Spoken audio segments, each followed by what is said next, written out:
Hi hello friends, ఎలా ఉన్నారు అందరూ? నేను మీ Vicky. Welcome to my channel. ఈరోజు మనము అచ్యుతాపురం దగ్గర నాగులపల్లి ఆ ఊరి దగ్గర అయితే ఉన్నాం. ఇక్కడ శివాలయం ఉంది, చాలా పురాతనమైన శివాలయం. సుమారు ఒక కట్టుడు చూస్తే మనకైతే ఒక 100 సంవత్సరాల లాగైతే ఉంది. ఓకేనా? అయితే మనం ఒక 7:30 అవుతుంది మార్నింగ్ వచ్చాము. కానీ ఇక్కడైతే గుడి అయితే క్లోజ్ లో ఉంది. ఇప్పుడు దీనికోసం మనం ఎవరైతే మనకు చెప్పిన లేరు. అలాగే మనకి ఇక్కడ చూపిస్తాను అన్ని అంత కూడా చూస్తే చాలా పాత గుడి ఫ్రెండ్స్. ఓకేనా? మనమైతే మొత్తం దీనికోసం హిస్టరీ తెలుసుకొని మనమైతే మీకు చెప్తాం. ఓకే ఫ్రెండ్స్, ఈ టెంపుల్ మన అనకాపల్లి నుండి అచ్యుతాపురం వెళ్ళేదారిలో నాగులపల్లి అని ఒక ఊరైతే వస్తుంది. ఆ ఊరు అంటే మెయిన్ రోడ్ మీదనే పక్కన ఉంటుందన్నమాట ఈ గుడి శివుడిది శివాలయం అనమాట. 1918లో కట్టబడింది. అలాగే మనం లోపలైతే ఎవరు లేరు, తాళాలు వేశారు. మార్నింగ్ 7 o'clockకే వెళ్ళాము. అయితే సరౌండింగ్స్ చూసుకుంటే మొత్తం అక్కడ ఇల్లు కూడా ఉంది. అలాగే బ్యాక్ సైడ్ కానీ చాలా బాగా కట్టారనమాట. చూశారు కదా, మొత్తం శివాలయంలో శివుడిది అంటే మన అమ్మవార్లవి విగ్రహాలు ఉన్నాయి, శివుడి విగ్రహాలు కూడా ఉన్నాయి, పైన త్రిశూలం. అలాగే ఇక్కడ బ్యాక్ సైడ్ చూసుకుంటే మనకి మొత్తం మామిడి చెట్టు ఉంది, మనకి ఇప్పుడు కూడా కాయలు కాస్తున్నాయి చూడండి. ఇంకా పక్కనే నుయ్య. అలాగే చుట్టూరు చూసుకుంటే చాలా ఇంకా మెయింటైన్ అయితే కరెక్ట్గా లేదనమాట. మెయింటైన్ చేసుకుంటే ఇంకా బాగుంటుంది.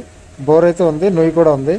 ఇంకా మనం సంబరాల కోసం చెప్పుకుంటే దసరా తర్వాత మనకి షోలాలు పండుగ అయితే వస్తుందన్నమాట. అంటే త్రిశూలాలు ఉంటాయి కదా, త్రిశూలం చిన్నవి పెద్దవి అవి చూడండి. ఇప్పుడు బొగ్గుల్లో పెట్టించుకుంటారు, నాలుకలో పెడతారు త్రిశూలం. ఆ పండుగ అయితే చేసుకుంటారు అనమాట. ఈ గుడి దగ్గర చాలా గ్రాండ్గా అయితే చేస్తారంట. అక్కడైతే నేను అలాగా ఆలకించాను. ఓకేనా ఫ్రెండ్స్? అలాగే చూసుకుంటే ఇక్కడ చూసారు కదా, అంటే వినాయకుడు విగ్రహం, ఇంకా మన కుమారస్వామి విగ్రహం. అలాగే చూసుకుంటే ఇటు సైడు చాలా పాతది కాబట్టి ఒక 100 years దాటిస్తుంది కాబట్టి అక్కడ మెయింటెనెన్స్ లేకపోవడం వల్ల మొత్తం ఇలాగైతే తయారైంది. వర్షం వల్ల మేము ఉన్నాము, చాలా గట్టిగా అయితే వర్షం పడింది. ఓకేనా ఫ్రెండ్స్? అలాగే అక్కడ నుండి చూసుకొని మనమైతే నెక్స్ట్ మీకు వినాయకుడు విగ్రహాలు తయారు చేస్తారు కదా, మన హరిపురం అచ్యుతాపురం వెళ్ళేదారే. ఫస్ట్ అనకాపల్లి నుండి రెడీ అయితే అచ్యుతాపురం దారికి ఫస్ట్ నాగులపల్లి, దాని తర్వాత ఇంకొక ఊరు, దాని తర్వాత హరిపురం అనేసి వస్తుంటుంది. ఆ రోడ్డు పైన చూసుకుంటే మొత్తం వినాయకుడు విగ్రహాలే చేస్తున్నారు. ఆ విగ్రహాలు అన్నిటికీ నేనైతే షూట్ చేశాను. అది నెక్స్ట్ వ్లాగ్లో మీకు చూపిస్తాను. దీనికోసం మనం గూగుల్ చేసినా మనకి ఏమిటి కూడా ఈ ఇన్ఫర్మేషన్ రాలేదు ఈ శివాలయం కోసం. అందుకోసం ఇది చూడండి, ఇక్కడైతే చాలా వరకు రాశారనమాట. పోస్ట్ చేసి ఒకసారి చదవండి మీరు కూడా. ఓకేనా ఫ్రెండ్స్? ఇంకా మనది ముందుకి ఈ విగ్రహం తర్వాత ఈ లాస్ట్ వ్లాగ్లో చూశారు కదా పుడుమడక బీచ్, అది కూడా మీకు చూపించాను. తంట్రి బీచ్ ఉంది, అదైతే క్లోజ్ చేశారనమాట. అదైతే ఇంకా అందంగా ఉంటుంది.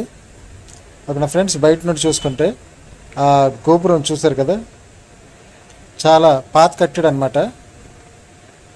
110-115 సంవత్సరాలు అయిందనుకుంటా. సరౌండింగ్స్ చూసుకుంటే ఇలా ఉంటుంది చూడండి. మొత్తం కలరు డిజైన్స్ చూస్తే మీకు అర్థమవుతుంది. ఆ 2 డోర్స్కి మొత్తం తాళాలు అయితే వేయిస్తారు, అక్కడ వేసి ఉంచారు. అలాగే హుండం ఉంది, మన హోమం ఏదైనా చేసుకోవాలంటే అక్కడ చేసేసుకోవచ్చు పంతులు గారికి చెప్పేసి.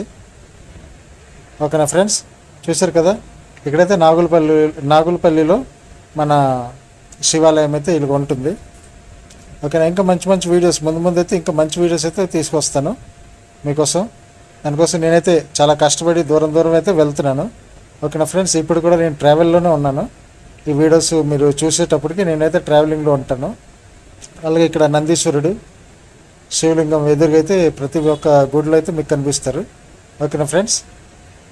ఈ వ్లాగ్ అయితే నేను ఇక్కడికే కంప్లీట్ చేస్తాను. నెక్స్ట్ వ్లాగ్లో మళ్ళీ కలుద్దాం. అప్పటి వరకు టేక్ కేర్, బాయ్.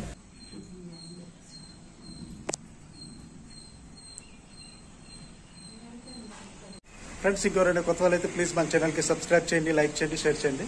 ఓకేనా? Thank you.